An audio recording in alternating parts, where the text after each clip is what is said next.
Hello and welcome back to the mines, everybody. Welcome back to BRT Galactic. Today we're going to be going over 5 very strong non-overclock builds for Gunner. I'm also going to be going over all of the equipment that I would recommend for the different classes. For the general pros of Gunner, Gunner tends to have pretty high damage, really against everything. They do pretty good single target damage, they do pretty good crowd control.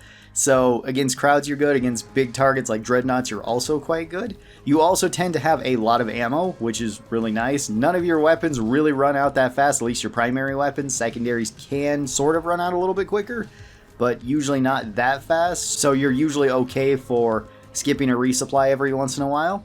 They are also extremely strong at either holding an area or pushing an objective too.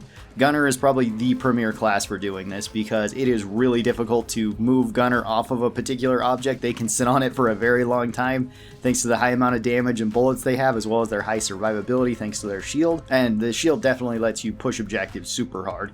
You can easily push enemies out of the area thanks to your shield, and you can make it so your team survives much longer because of that. For the general cons of playing Gunner though, they do have the lowest mobility out of any of the classes. Gunner does not move around very fast. They also tend to have slow move speed. That's mostly due to their primary weapons. All of their primary weapons, when you're firing them, slow you down. So you can't move very fast a lot of the time as Gunner, and not nearly as fast as other classes like Scout, Ingi, or Driller.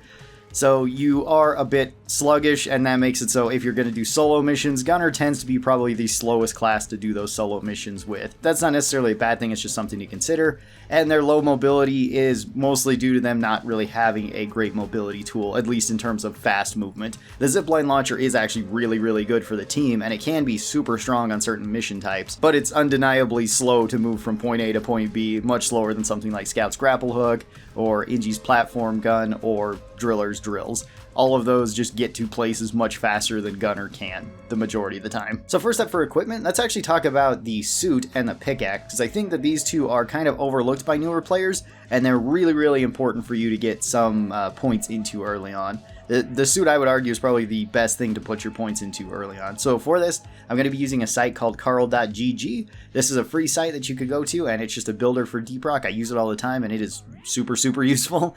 It's almost always up to date too, so even with new changes, you can usually find out what's going on in the game and see the exact stats within a week or two from when they come out, which is awesome. So all the suits in BRT are basically the same with one exception, and that is the tier 3 option where they have something that is unique to that specific class.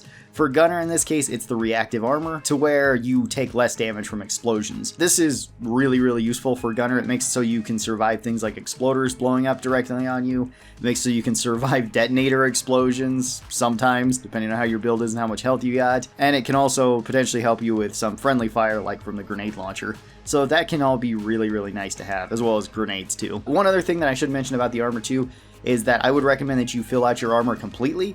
The main reason why, even if you're not going to be using all of the parts of the armor, every so often with your suit you get extra health. You get, I believe it's plus 15 health by the end of this, which is a pretty huge advantage to have over just not having that plus 15 health. So always max out your suit when you can. So for a basic suit build, this is the one that I like to run. In tier 1, I like going with the bigger mineral bag. In tier 1 though, this is honestly your option. Pick whatever of these you like. They're all pretty good. The faster charge can be useful. The delayed charge can also be kind of useful. Depends on what you like. I don't really care for either of those two, so I usually just go with the 5 extra carry weight. In tier 2, you either have the shield or the health. I would say the health is almost always the better option here. Shields can be useful if you're just taking steady damage and you plan on recharging your shield. It can be useful for certain builds too, but I would say that health is generally going to be better on the higher difficulties, just because a lot of the time when a grunt hits you or something like a slasher hits you, it's probably going to take out your shield and touch your health regardless. So having a little bit more shield rarely matters. It can against certain enemy types like swarmers, but that's a little bit more niche than just having more health overall. Health can also stack with the daily beer of Red Rock and get you even more health overall, since that's a percentage increase, and you can have much more health because of that. In tier 3, we have to take reactive armor because that's our only option. And then in tier 4, I would say breathing room is the best option here. Breathing room makes it so whenever you go down and you're rezzed, you have an extra 3 seconds of invulnerability. Normally you have 3 seconds of invulnerability once you get picked up, but this makes it so you have 6 seconds, which can be even more useful. It makes it so getting resupplies, getting to a better position, or getting red sugar is a lot easier. If you're also running vampire, you can get a little bit more health that way too. before you need to kind of back away from the bugs. This one I would say is the best out of the three. The other two options really aren't that great. Breaking it and dealing damage to enemies doesn't really matter. It can kind of help against swarmers and jellyfish, but that's about it. It rarely helps against grunts. And the one that it says it stuns enemies, it actually doesn't. It just inflicts electricity on enemies and deals damage over time, so it doesn't really stun them. They can still keep hitting you even after your shield breaks, which is just not really that useful either. Then the second upgrade that I'd recommend that you buy is for your pickaxe, and I would definitely recommend you go for the tier 1 right away, which is power attack. This one is just super useful, and you're probably going to be using it a lot. It helps you save ammo, it does really high damage towards single targets, it's great for dealing with certain enemy types like oppressors. Just hit them with the power attack anywhere and you'll deal a really high amount of damage. Always remember that your pickaxe does work pretty well as a weapon. Even though it doesn't say that it does very high damage, it technically counts as melee, and almost everything is weak to melee in this game. So it actually does more damage than what it shows to a lot of enemies. The power attack makes it so you can do even more damage to them. Then for a tier 2 option, pick whichever one you'd like. I like the better weight balance so I can use power attacks more often, but any of them are fine. If you want more single target damage for hitting dreadnoughts, hitting oppressors, praetorians, you can do that. And if you want the extra AoE to hit potentially more grunts or something, you can take that as well. They're all pretty decent options. Now with those out of the way, I would recommend that your next focus be on your primary weapon, and let's talk about the pros and cons to each of Gunner's primary and secondary weapons. So first up, we have the lead storm powered minigun. The minigun's general pros are that it has really high damage per second, and it has pretty good single target damage. It's also very accurate, and you do have a lot of ammo for it. All of those are really, really nice for the minigun, and the minigun is a pretty solid option. For the general cons though, it does kind of have a slow start, at least when you're getting used to it. It doesn't shoot super fast, especially compared to the other primary weapons that the other classes have right away. So it is a little bit more clunky than them. It also hinders your movement speed. We kind of talked about that in the general cons for Gunner. And this one can overheat. And if it overheats, then it's on cooldown for quite a long time. So you do have to manage the heat bar. Unless, of course, you want it to overheat, because there is a way to build the minigun so that heat is actually kind of useful, and overheating it can be pretty useful too. Moving to the revolver, the general pros of the revolver are that it has really high single target damage. The revolver is fantastic. It can already one-shot grunts on any difficulty as long as you hit them in the head, which is really, really useful. This one is also extremely accurate, and it has very high single target damage. It's really good for dealing with bosses, it's really good for dealing with big enemies, and it also has pretty fast follow-up shots. The general cons to it though are that it actually doesn't have that much ammo. This is one of the few weapons that you can run through ammo fairly fast with Gunner, so you do kind of have to make those shots count. And it also has a decent amount of spread after each shot. So follow-up shots are fast, but follow-up shots are not necessarily that accurate, at least at longer ranges. At close range, it shouldn't be a problem for you. Then for the autocannon, our general pros to the autocannon are that it has really good CC. You can deal a lot of AoE damage with this, which is pretty nice, and you can deal with crowds very easy. And it has a ton of ammo. Ammo is really, really good for the autocannon. It does not run through ammo very quickly, which is fantastic. For the general cons of the autocannon though, it's not super accurate at long range.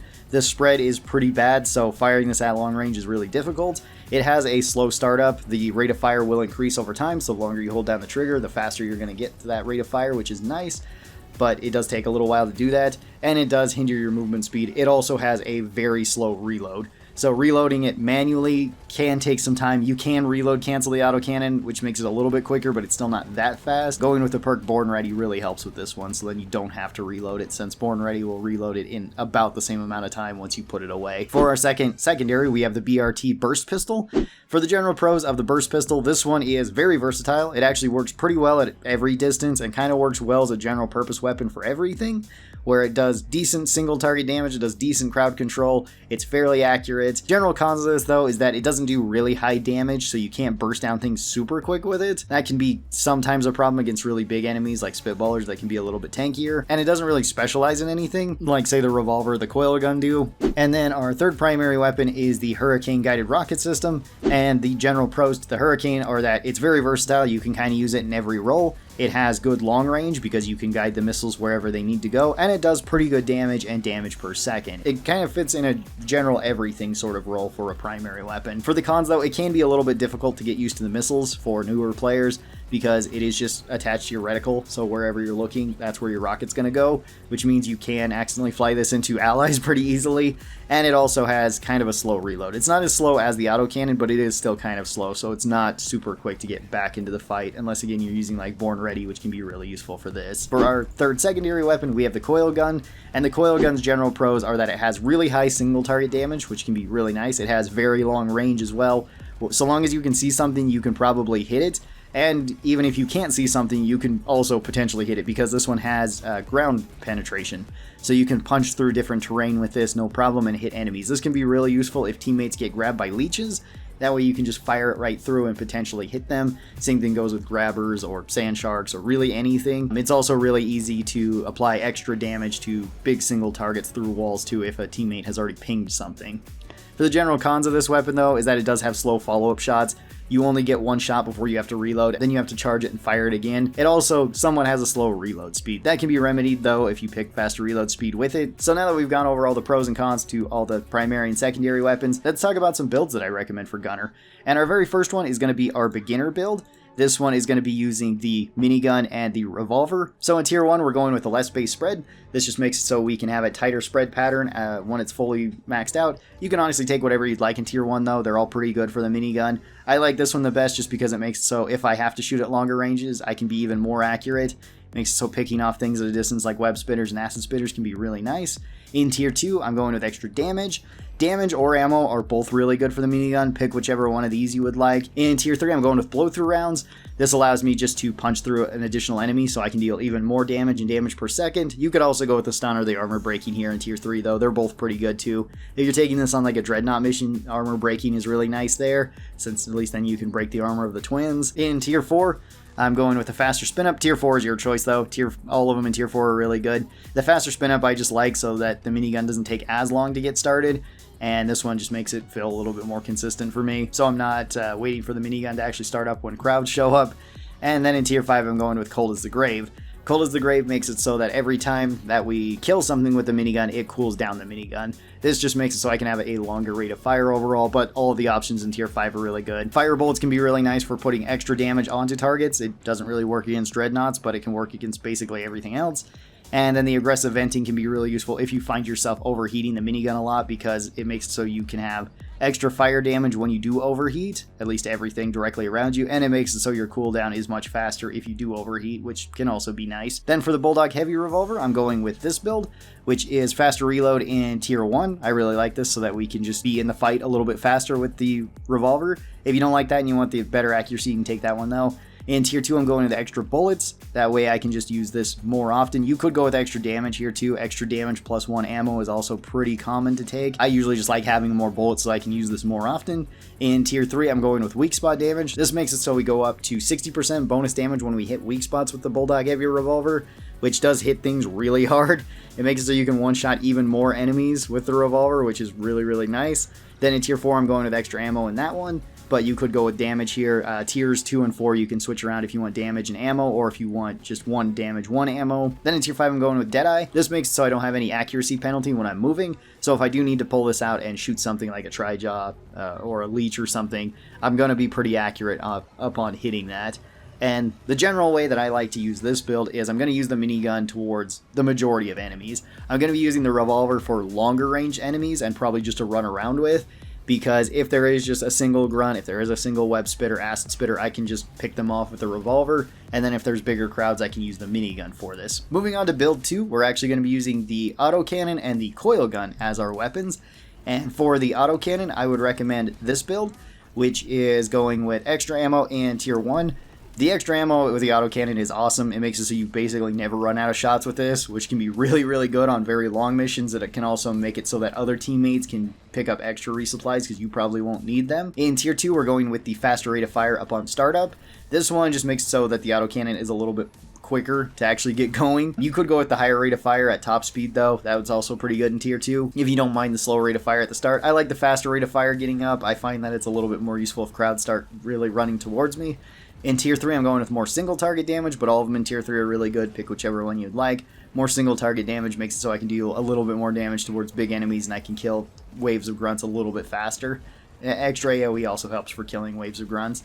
Then in tier 4, I'm going with extra AoE. This makes it so even if I'm not hitting enemies directly, or if I am hitting enemies, I can splash to more enemies, so this works really well for the crowd control. You can take armor breaking though. I would recommend that if you're going on like Dreadnought missions. That can also be a really good option. And then in tier 5, I'm taking the Fear. This makes it so that there's a chance that I can fear enemies, which means that they'll be running away from me whenever I shoot them. This can be really nice, especially with a weapon that has AoE like this, because you can splash Fear to multiple enemies and they can run away, and it makes it really easy for the team to clean up those enemies. The other two options in tier 5 are really good though too. If you want to go with Tank Gunner, or if you want to go with more damage with the Autocannon, they can also be really nice. For the secondary weapon, I'm going with the Coil Gun, and I have it built like this. So in tier 1, I'm going with extra ammo. This just makes it so I can shoot the Coil Gun more often, which can be really useful, but any of them in tier 1 are pretty good, especially since we don't necessarily need a whole lot of ammo. Since the Autocannon will be really useful for crowds, we're going to be using this mostly for single targets, so picking off things like leeches, web spitters, acid spitters that are pretty far away, Mactera, hitting spitballers, hitting dreadnoughts. Whatever you need high single target damage for, you can use that, and then you can switch the Autocannon for everything else. In tier 2, I'm going to the faster charge speed. I really like this one. Makes it so that you can charge the Coil Gun almost up instantly, which is really nice. Tier 3, I'm going to the Fear. Fear or Stun are really good in tier 3 though. Pick whichever one you like. I just like scaring away crowds of grunts if I need to, but stunning big enemies can also be really useful. Tier 4, I'm going to the damage reduction. Damage reduction can be really useful for this too, because it works against every type of damage. So if you find yourself falling off of something, you can actually pull out your Coil Gun and just charge it up, not even shoot it. Once you hit the ground, you'll take reduced damage. That can be really nice, assuming you don't fall really far. And then in tier 5, I'm going with the electricity. This allows me to slow down enemies and just put another stats effect on enemies. But the other options in tier 5 can be useful. I wouldn't really recommend the thermal necro catalyst, unless you're going with the fire grenade for this one in particular, since you don't have a way of lighting on fire outside of that, or if you already know on your team that you have like a driller with a flamethrower. You're generally going to be using the autocannon for crowds, and then you're going to switch to the coil gun for big targets. This one works pretty well overall at everything. For our third build, we're going to go with more of a versatile build, and this is going to be using the hurricane guided rocket system and the burst pistol. For my hurricane build, I'm going with extra ammo in tier 1. The hurricane can run through ammo sometimes a little bit quick. Extra AoE and extra damage also work really well in this one, so pick whichever one of those you would like. I'm going with extra ammo though, so I just can use this more often. In tier 2, I'm going with armor breaking. Armor breaking does work with the hurricane, but it only works on direct impact of the hurricane's rockets. It doesn't work on the AoE explosion of it, so just kind of keep that in mind. If you don't like that and you want the faster rocket speed though, that one's good too in tier 2. In tier 3, I'm going with a faster rate of fire. This makes it so I can shoot things a little bit quicker. I find that a little bit more useful than the large magazine with the base hurricane. In tier 4, I'm going with the shrapnel load. This allows me more damage on weak spots, but you could go with more AoE. Both of them are really, really good with the hurricane, so pick whichever one you would like. And then in tier 5, I'm going with the stun. The stun is generally going to be the most useful thing against kind of everything. Stunning enemies is just really useful in this game. Fire can be useful on this too. Nitroglycerin's a little bit weird and it doesn't work out so well with a lot of the hurricane builds, but it can kind of. I would say stun is the best overall because fire doesn't really work against dreadnoughts, and if you don't want to be switching off your build very often, this one works for a pretty good general purpose build against everything. Then for our burst pistol, I'm going to be running this. So in tier 1, I'm going with better accuracy. This allows me to use the burst pistol at even longer ranges, which can be really nice. You could go with damage or blow through rounds though. They're both really good for the burst pistol. So again, pick whatever you'd like. In tier 2, I'm going with the faster reload speed. This just makes it so there's not very much downtime at all with the burst pistol, which is awesome. In tier 3, I'm going with extra damage with the burst pistol. Makes it so I can hit things a little bit harder, but if you want the larger mag size, you can go with that too. Tier 4, I'm going with extra ammo, just so I can use this more often. And then in tier 5, I'm going with the stun, so when I hit 3 rounds onto a target, it will stun that enemy, assuming you can stun that enemy. This makes it so the burst pistol is pretty good at kind of dealing with everything. It also makes it so the hurricane is kind of good at dealing with everything, and you can just switch back and forth between both of them depending on which you kind of want. Burst pistol can make for faster follow-up shots, and I usually run around just holding out the burst pistol. That way I can just kind of pick off whatever shows up. Then against crowds, I'll pull out the hurricane and use that, or against big targets. For a fourth build, we're going to be using the hurricane guided rocket system and the coil gun. For a hurricane build, I'm going to be running this one. So in tier 1, I'm going with extra ammo once again. This is just so that I can have more ammo. This will be pretty useful because this time I have it built more for a crowd build. In tier 2, I'm going with a faster rocket speed, but you could go with the armor breaking if you would like. Tier 3, I'm going with a faster rate of fire so I can make faster follow-up shots. Tier 4, I'm going with more AoE damage so that I can potentially hit crowds a little bit better with this. And then in tier 5, I'm going with the fire damage, which makes it so that we can actually light things on fire. I wouldn't recommend this build on a dreadnought mission because then you're just nerfing your damage against the dreadnoughts since you can't light them on fire, but it works really well against crowds. So if you're taking this on like an egg hunt mission, it's also really useful on the robot mission. So on a sabotage mission, you can then light the targets on fire, which can be really nice. Since we have the Hurricane built for a lot of crowd control, we're going to be building the Coil Gun for more single target damage. That way we can use this against larger enemies or enemies that are less affected by the fire or already under the influence of fire. So in tier 1, I'm going with extra damage so we can hit a little bit harder. In tier 2, you could go with even more damage here if you would like. That can also work really well if you just want to smack things really hard. I'm going with the faster charge speed just so I can have a little bit faster follow-up shots. In tier 3, I'm going with the stun so I can stun enemies, but the fear is also really good. Pick whichever one you'd like. Tier 4, I'm going with the damage reduction, really useful for just utility purposes. And then in tier 5, I'm going with a bigger AoE, so it makes it a little bit easier for me to hit those charged up shots, or so that I could potentially hit more enemies thanks to the bigger AoE of it. General way that I'm going to be using this is Hurricane against all the crowds, and then Coil Gun against any of the big single targets and anything at longer ranges. And then for our 5th build, we're going to be using the Lead Storm powered minigun once again as our primary weapon, and we're going to be building it like this. So in tier 1, I'm going with better accuracy so that I can hit things a little bit further away. Tier 2, I'm going with more damage. Tier 3, I'm going with blow-through rounds. Tier 4, I'm going with a faster spin-up. We've kind of already talked about this on the first build. And then in tier 5, I'm going with the fire bullets. That way I can apply fire to enemies and deal a little bit more damage over time. This does make it so your gun can overheat a little bit quicker, but you kind of want your gun to be overheating a little bit, or at least getting to yellow and getting maybe into the red, so that you can deal a little bit more damage and light targets on fire a little bit easier. Then for a secondary, we're going to be taking the Burst Pistol, and we have this one built so that we can punch through enemies as well. So in tier 1, I'm going with both rounds so we can hit through multiple enemies thanks to the Burst Pistol. In tier 2, I'm going with faster reload speed, but any of them in tier 2 are really good. Pick whichever you'd like. Tier 3, I'm going with more damage. Tier 4, I'm going with more ammo. And then in tier 5, I'm also going with the stun. I'm going to be using the Burst Pistol most of the time to run around with, just like I usually do with the Burst Pistol, and then when there's crowds of enemies, switch to the minigun and spray them down with that. Or when there's big single targets, I'm going to use the minigun for that. Burst Pistol is going to be definitely a backup weapon and just kind of my go-to for just running around with. Now that we've gone over all the builds, let's talk about the tools and how I would build them, because I do think that you should probably build up your primary and secondary weapon before you start building into your tools, unless you have extra spots for it or you just have extra resources, in which case build for that too. They're also important. Let's talk about the zipline launcher first. Zipline launcher is pretty straightforward, at least the way that I like to build it. In tier 1, I like going with the extra reach, but all of them in tier 1 are really good. Pick whichever one you'd like. If you like the more angle, pick that one. If you want more ziplines, pick the ammo. They're all really good. I just like having the extra reach. That way I can stack it with more reach in tier 2, and we have 50 meters of reach. This makes it so I can get across really large areas throughout the caves. If you find that that's not super necessary and you're shooting things at 40 meters or less, then you don't necessarily need both of these, and more angle or more ammo could be better. And then in tier 3, I'm going with disconnection protection. This makes it so people take less fall damage. And this says that it's only on the zipline, but I still think the disconnection protection is bugged to where it counts so long as you interact with it. Until you go down, you actually have full damage reduction. At least that's how it was before, and I don't think it's been changed since. So disconnection protection is kind of bugged and has a bonus effect on it, which is really nice. If you want the faster winch though, because you find yourself going a little bit too slow, then you can do that too. It's not a huge speed buff, and generally the zipline isn't going to be like a primary thing to get around caves, but it does make it really useful for very vertical caves, for just putting this up basically as a web. That way if people do fall, they can grab hold of it so they don't die, and people can use it to get from place to place, especially very long spanning areas, which certain caves do have quite a lot of. Then for the shield generator, the way that I usually build it is going like this. So in tier 1, I'm going with a bigger AoE. This gives me a bigger bubble overall, and it makes it so more of the team can fit inside of this.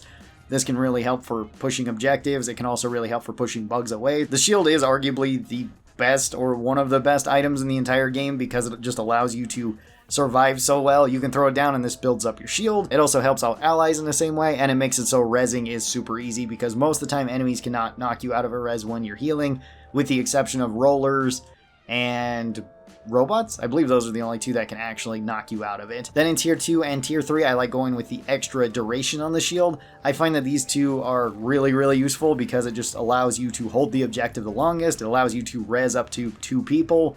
It's also really useful if you're going to die, thanks to using something like Iron Will. You can throw down a shield, or you can res somebody, and then as you're going to die, throw down a shield, so then when you die, that teammate can run over and pick you up very easily.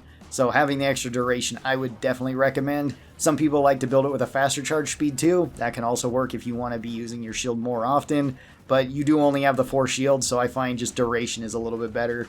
That way I get the maximum amount of value out of each shield. Alright, let's talk about grenades next. And grenades, I tend to say, are personal preference or whatever your build needs. But let's go over the different grenades that Gunner has access to. The very first one is the sticky grenade. So sticky grenade works exactly as you would think a sticky grenade works. You throw it, it sticks to something, it blows up. It deals really high damage. It does do a little bit damage on the direct impact, but not very much. This also fears any enemy that is hit by it, and it also has a very high chance of stunning enemies.